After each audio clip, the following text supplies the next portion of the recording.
Inspire, expire, installe-toi confortablement. Bonjour, bienvenue à cette nouvelle pause inspirante de Mohamed Karim Lahlou, activateur zen et enthousiaste. Nous allons rencontrer aujourd'hui Maha Ben Slimane. Passionnée de communication, elle a d'abord été journaliste pour plusieurs supports dans la radio. Elle a travaillé également dans différentes agences pour développer du contenu digital. Comme pour Maha, les valeurs humaines, l'engagement responsable sont importants pour construire une société plus juste. Elle lance en 2016 une agence d'intelligence citoyenne en proposant notamment des ateliers en intelligence collective. Depuis quelques mois, tout en étant média manager pour un grand groupe d'outsourcing, à Intersia, elle est fondatrice d'une initiative Darib Hannes, un précurseur du mouvement marocain de crowdfunding qui permet de soutenir une personne à acquérir un logement social grâce à l'achat de coupons. En effet, 250 personnes qui prennent un coupon de 1000 dirhams et un logement peut être acquis pour une personne. Bienvenue à Maha Slimane.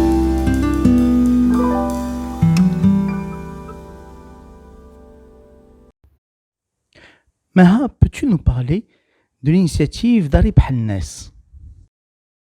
Le début a commencé un 9 novembre 2019.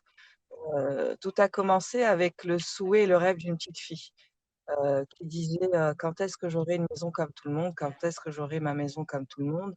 Et ce souhait, j'ai été témoin du souhait de cette petite fille à travers le regard de sa maman. Et c'est là où le contexte, à l'époque, je venais de perdre d'un cancer mon frère et j'étais dans une quête de sens. Et donc, c'est ce qui a accéléré aussi les choses parce que j'avais envie de rendre hommage à mon frère et aux valeurs humaines qu'il incarnait et qu'il m'a transmises. Et, hem et c'est là où j'ai dit à cette dame: «Écoutez, heu, je ferai tout pour vous aider. Comment? Je ne sais pas encore, mais je serai là». Et assez rapidement, l'idée a été que si on est une communauté de 250 personnes à contribuer hauteur de 1000 dirhams, ça fait 250 000 dirhams, c'est le prix d'un logement social au Maroc. Quand j'ai commencé à parler à ma communauté assez rapidement, les 1000 dirhams commençaient à être paraissaient un peu lourds. Et puis, j'ai mon cousin qui me dit: «Mais pourquoi pas faire le contraire, qu'on soit 1000 personnes à contribuer autour de 250 dirhams?» Et puis l'idée commençait à s'installer et les personnes disaient oui, avant même de lancer l'idée. Et donc je me rendais compte qu'il y avait de l'engagement. Et c'est cet engagement-là qui a fait que grâce, à un groupe Facebook, j'ai commencé à vouloir créer cette communauté de 1000 personnes. En parallèle de créer une communauté de 1000 personnes, il fallait aussi trouver une association qui allait soutenir pour faire cette action dans un cadre associatif. C'était important de formaliser ça dans ce cadre-là. Et donc, on a formalisé le cadre associatif à travers 2 associations, que ce soit le CJD Maroc, qui est une association professionnelle, et c'est pour cette première action, pour rendre hommage à mon frère parce qu'il faisait partie de cette association-là. Puis une association caritative qui s'appelle Ndel Khair. Et donc, les ingrédients commençaient à se mettre en place. Et puis assez rapidement, on s'est dit: «On va pas faire ça qu'une fois pour cette famille, on va le faire tous les 3 mois et donc 4 fois par an», toujours en hommage à mon frère. Et puis, je me suis rendu compte que cette façon de faire était ubérisable, qu'elle pourrait être duplicable. Et donc, je me suis dit: «Quel que soit le choix qu'on va prendre, comment l'idée va être transformée, comment elle va être mise en action, il faut toujours rester dans l'idée de qu'on puisse pouvoir la dupliquer». Donc, à travers tout ce que je faisais en développement personnel, il y avait un chiffre qui était important pour moi, c'était le 21 jours. Le 21 jours, où il y a une nouvelle habitude qui peut se mettre en place. Donc on s'est dit: «OK, on a 1000 personnes qui contribuent à hauteur de 250 dirhams, ça sera tous les 3 mois et on le fera à chaque fois. Cette action collective citoyenne, ça sera pendant 21 jours». Et après, il fallait aussi donner un nom à cette contribution. Bah, cette contribution, on a appelé ça des coupons de la dignité. En arabe, ça faisait Qasimat al-Karama. Je trouvais que ça sonnait juste, que ça sonnait vrai. Et donc c'est comme ça qu'on a conceptualisé et puis que petit à petit, à travers les réseaux sociaux, à travers Facebook, créer de l'engagement et fédérer une communauté à travers des valeurs à travers une action commune et participative et un objectif commun. Et donc, ça, on peut le voir à travers ma photo de couverture sur Facebook. C'est une phrase de Jacques Brel. C'est que j'aime que les gens, que les hommes et les femmes se rejoignent à travers un rêve commun, pour un rêve commun et non pas pour un ennemi commun. Et c'est quelque chose, c'est mon leitmotiv, c'est quelque chose qui dirige ma vie. C'est toujours quel est notre rêve commun. C'est une Et très belle citation. C'est une voilà. très belle citation. Mais Maha, ton engagement citoyen a commencé il y a bien plus longtemps. C'est beau là que tu te réfères derrière cette initiative pour le souvenir de ton frère. Je sais qu'il a marqué ton histoire et qu'il marque encore en fait ton histoire. Mais qu'est-ce qui t'a inspiré citoyen? Qu'est-ce qui a favorisé cet engagement citoyen depuis longtemps? J'ai toujours été admirative par rapport aux anglo-saxons et aux façons où tout ce qui est community services. Et à travers aussi toutes les choses que je fais pour faire grandir mon âme et mon être, je me rends compte que contribuer, c'est un besoin comme manger, comme dormir, comme avoir une vie sociale ou une vie professionnelle. On a besoin en tant qu'humain de se sentir utile pour notre société, de pouvoir contribuer. Et j'aimerais vraiment que ce soit qu'on puisse faire ça au plus jeune âge. La première fois que j'ai eu la chance de pouvoir faire ça, ça a été au lycée à travers l'association La Lahsna à travers un professeur, Monsieur Le Mignan, en seconde, et un cours qui est un cours d'éducation, éducation civique, juridique et sociale. Ça a été ma révélation. Je me suis dit, ah, on aurait dû faire ça encore plus petit. À l'époque, on avait EPS qui disait éducation et pratique sportive. Je pense que l'éducation civile, l'éducation civique, pardon, l'éducation sociale, l'éducation juridique, l'éducation sportive, l'éducation culturelle, et je rajouterai même l'éducation et la pratique civique, l'éducation et la pratique juridique, l'éducation et la pratique sociale, c'est des choses que j'aurais voulu apprendre dès 4 ans, dès 3 ans, à la maternelle, au primaire, au collège. J'aurais voulu avoir ça dans ma vie. Et quand j'avais lancé mon entreprise d'intelligence citoyenne, une des choses qui faisait partie de mon business model, mais qui était peut-être 3%, qui rapportait 3% de mon business model, c'était les ateliers de l'apprenti citoyen. Et donc, j'avais développé des workshops d'apprentis citoyens de 7 à 12 ans. Et c'est quelque chose que j'ai adoré faire. Pouvoir accompagner une école avec 500 élèves et pouvoir accompagner aussi une vingtaine de professeurs, pour moi, ça avait un impact incroyable. Mais je me rendais compte que dans mon business, c'était juste une partie de mon business et que ce n'était pas comme ça que mon business allait être florissant. Mais l'impact social était grand. Et donc, ma question, assez rapidement, c'était comment on peut faire pour qu'il y ait aussi bien un impact social qu'un impact économique et que tout aille, que l'impact social et économique soit aussi important. Et donc, je me posais tout le temps cette question.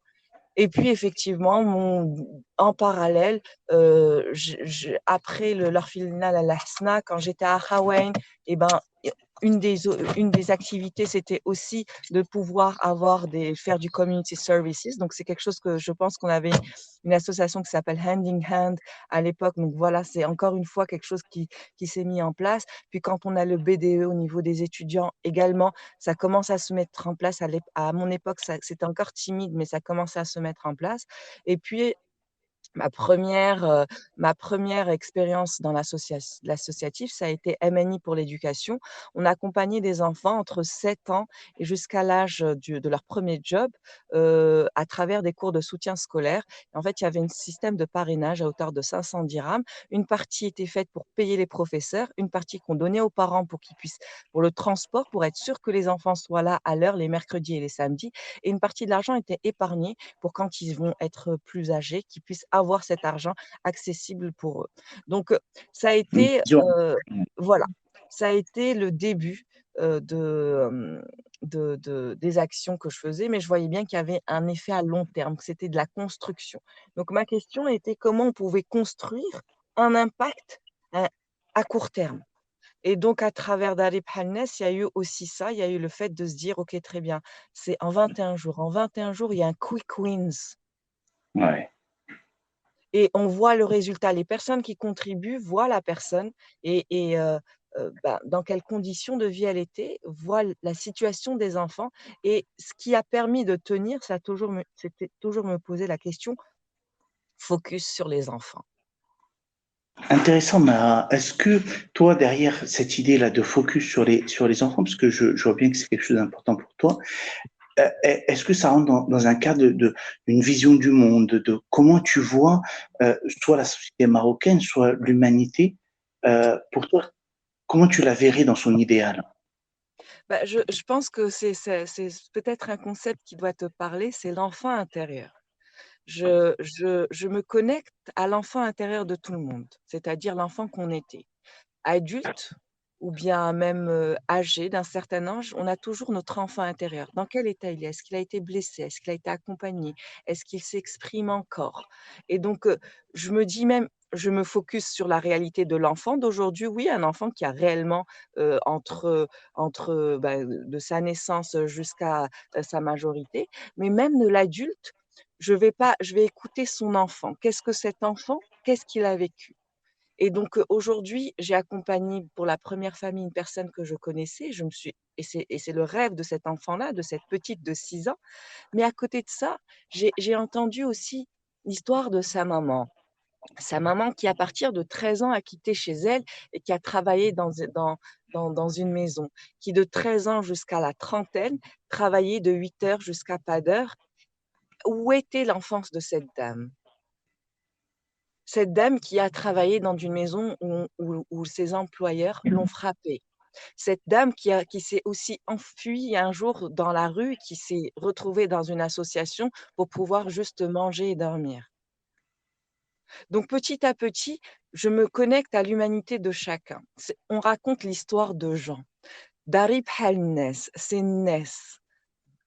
Donc quelle que soit, l'histoire, on a tous une histoire, on a tous nos et donc c'est l'humanité de chacun, l'histoire de chacun et comment on peut valoriser l'humanité de chacun et comment on peut croire et avoir un acte parce que voilà, encore une fois, toutes les choses qu'on a fait en développement personnel, je me suis rendu compte que nos croyances conditionnaient énormément nos actions. Ce qu'on est on est aussi, ce qu'on croit et donc si la personne croit qu'elle peut y arriver, elle va y arriver. Donc en accompagnement avec Darib Hannes, j'avais besoin de savoir, bah, écoutez, on croit en vous. Croyez Bah, en c'est intéressant.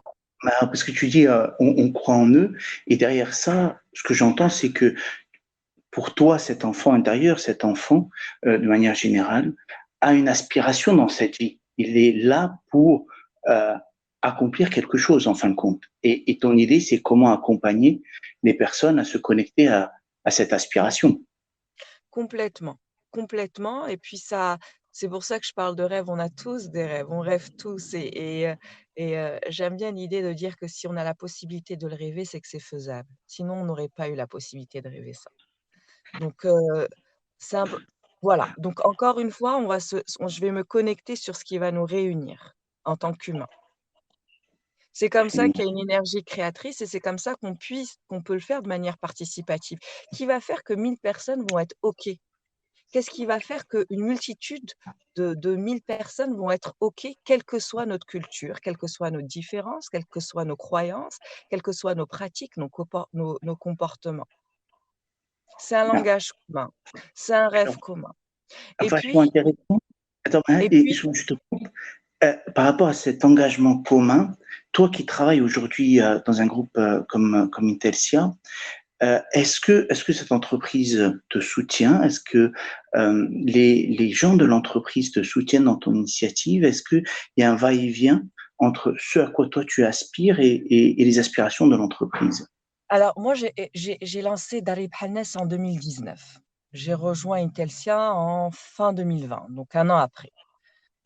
Donc en arrivant chez Intelsia, l'initiative a déjà pris forme et puis, hem et puis j'ai j'ai préféré que, j'aime bien l'inbound marketing, c'est attirer les personnes qui te ressemblent et pas aller vers, donc c'est ce que j'ai fait aussi avec Darib Hannes en créant le groupe Facebook.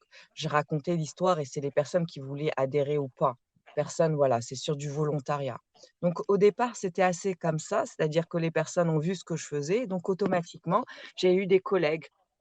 Ils m'ont dit: «Bah, écoutez, même moi, on veut contribuer» et je voyais que des collègues autour de moi, avec qui j'avais plus ou moins d'affinité, venaient vers moi pour pouvoir, participer également, à Darib Hannes.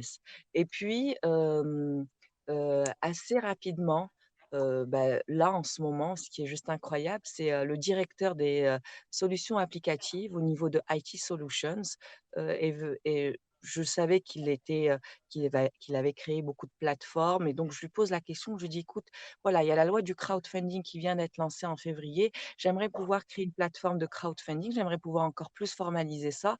J'aimerais ton avis».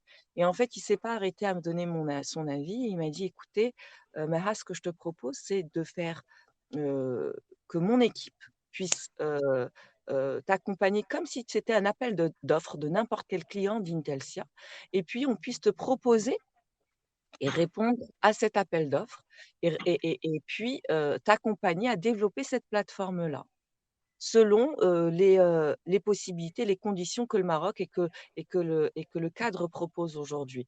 Donc, ce qui est génial, c'est que là, le challenge a été lancé et une version 1 est prévue pour septembre. Donc il mobilise ses équipes au terme d'un challenge qu'on a appelé Neishu Bhal Nas et puis, on a fait un brief et puis, il mobilise ses équipes et ça va découler sur une chose encore plus belle, c'est-à-dire que là, il accompagne, le projet d'Arib Hannes à travers l'association Del Khair, mais l'objectif, c'est que chaque année, ces équipes puissent accompagner d'autres associations.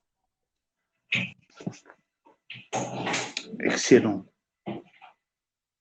Et dis-moi une chose, comment ces initiatives, par exemple, comme tu as dit, il faut quand même qu'il y ait 1000 personnes qui puissent adhérer à ce projet. Comment penses-tu et comment arrives-tu à embarquer les gens? Comment tu arrives à les inspirer, les convaincre, les amener à te suivre dans tes projets? Alors, il y a plusieurs pistes de réponse. La première, c'est thanks ma formation et mon job, parce que je suis marketeuse et journaliste de formation. J'ai travaillé à la radio, chez Lux Radio pendant 4 ans, puis Radio 2M. Et, euh, et j'ai eu la chance d'apprendre énormément. Et, euh, et donc, le storytelling et comment raconter les histoires et comment écrire, c'est quelque chose qui m'a aidée. Parce que la première des choses, c'était aussi c'est de le raconter oralement quand je rencontre des personnes et à l'écrit à travers les réseaux sociaux. Et je me suis rendu compte qu'assez rapidement, il y a des personnes qui s'appropriaient l'idée. Pourquoi elles s'appropriaient l'idée? Parce que je raconte l'histoire des gens. Et raconter l'histoire des gens et en même temps raconter mon histoire. Je reste très généreuse en racontant ce que je ressens et ce que je vis en même temps. Euh, que, Darib Hannes, c'est certes une action collective citoyenne, c'est certes un impact social, c'est certes de l'associatif, mais c'est aussi une façon de vivre un deuil.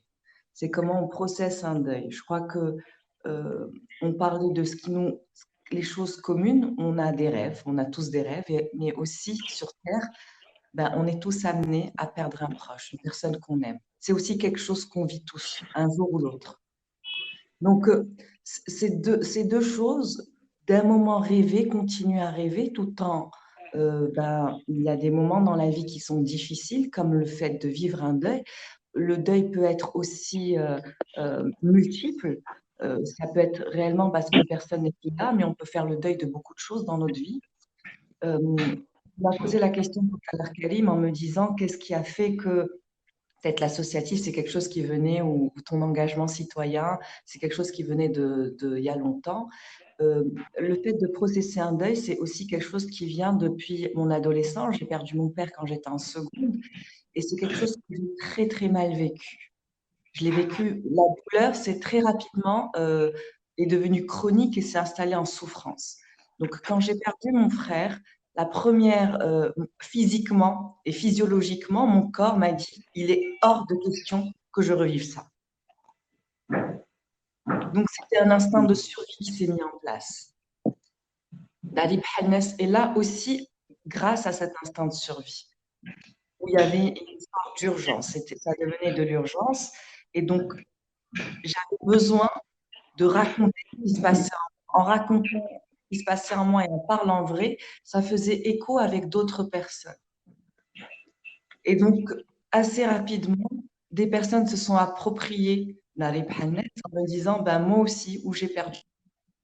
Et j'ai envie de rendre hommage à ces valeurs-là de manière positive et concrète. Ou bien moi aussi, j'ai une personne que je veux aider, je sais ce que cette personne vit. Et puis, euh, voilà, j'ai envie de contribuer. Donc, je faisais appel à leur intelligence émotionnelle. Pour aller sur de l'intelligence rationnelle, sur de l'intelligence logico-mathématique, on est sur des intelligences multiples. C'est quelque chose que j'ai appris et que je me suis dit, OK, très bien, on a chacun notre intelligence, on est tous intelligents, ben, on va aller sur de l'intelligence collective. Et comment on va multiplier ces intelligences-là? Donc, mon intelligence est celle où je suis la plus à l'aise, c'est l'intelligence émotionnelle.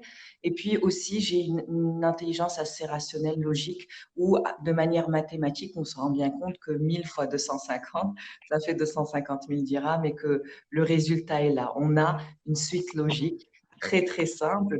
Et donc, on vient sur la règle de 3 qu'on connaît. 250 dirhams est égal à un coupon. 250 000 dirhams, c'est 1000 coupons. C'est le rêve d'une famille réalisée. Cette règle de 3, à partir du primaire, on l'a tous appris pour ceux qui ont eu la chance d'aller à l'école. Vraiment poser la chose parce que c'est important.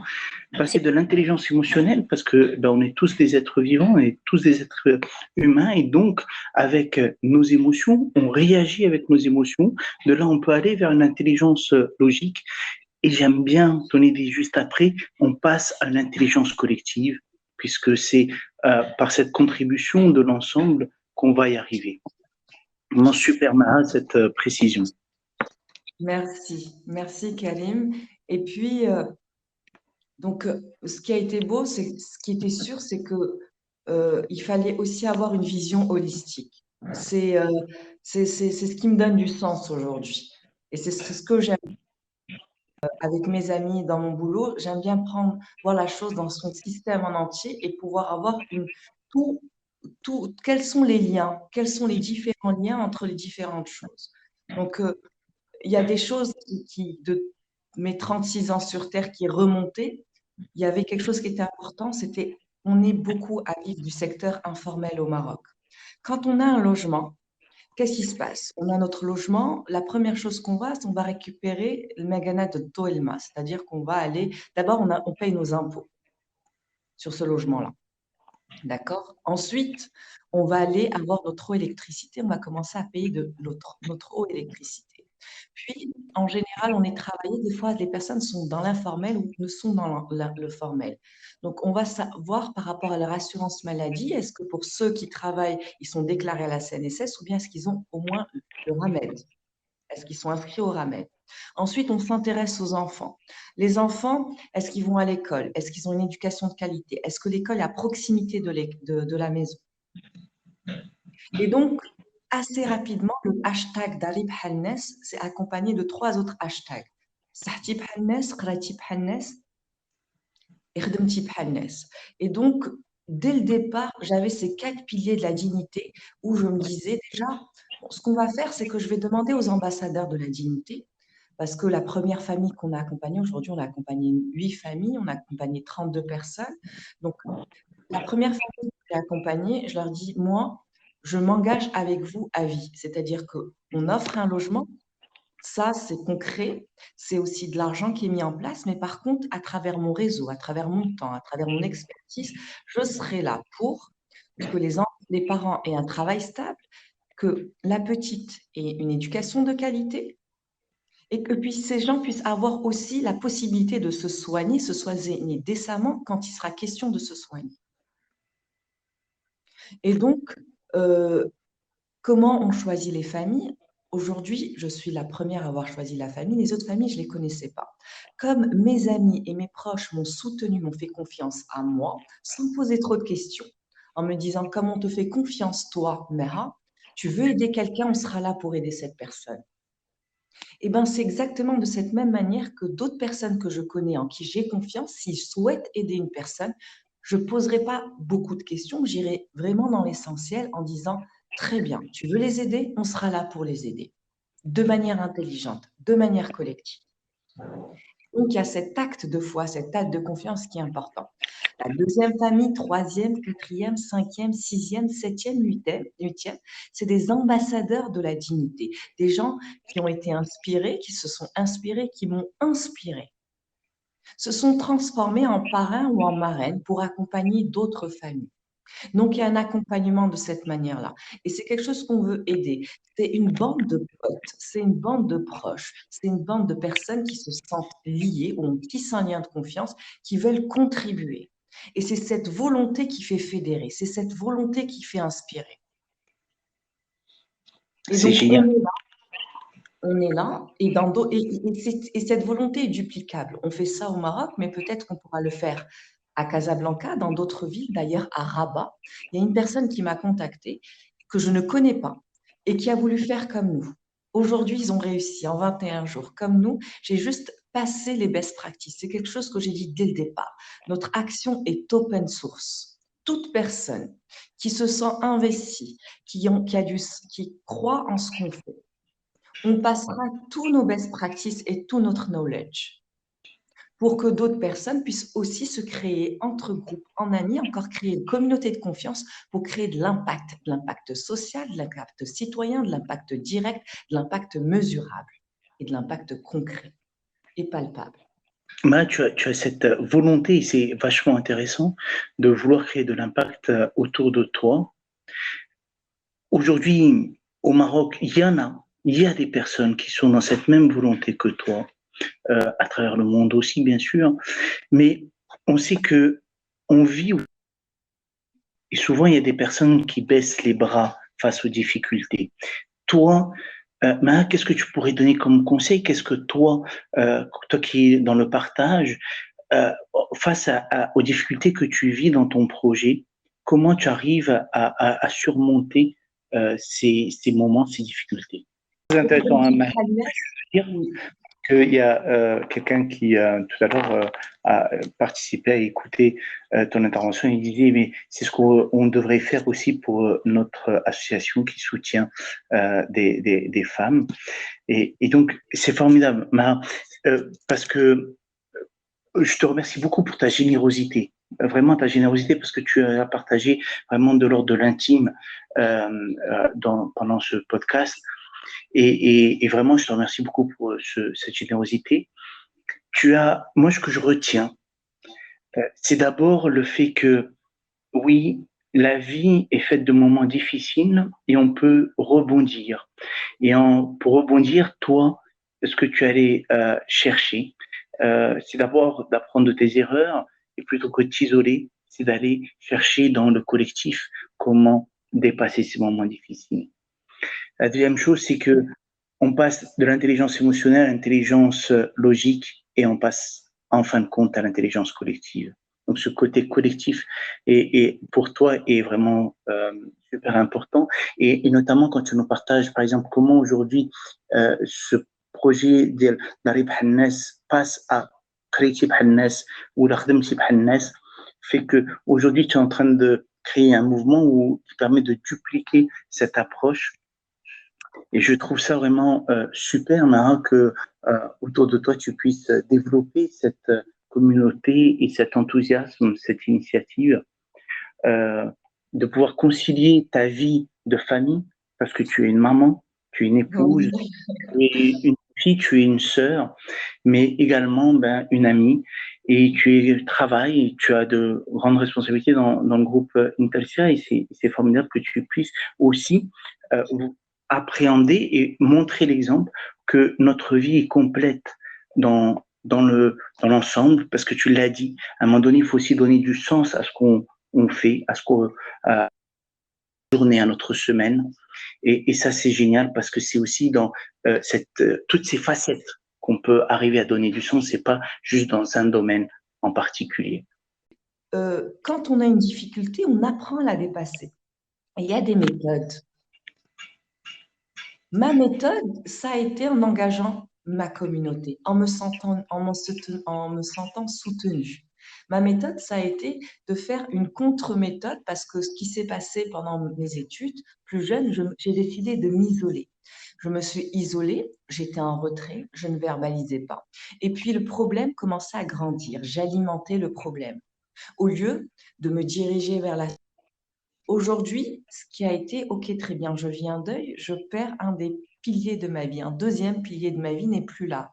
Donc je suis en déséquilibre.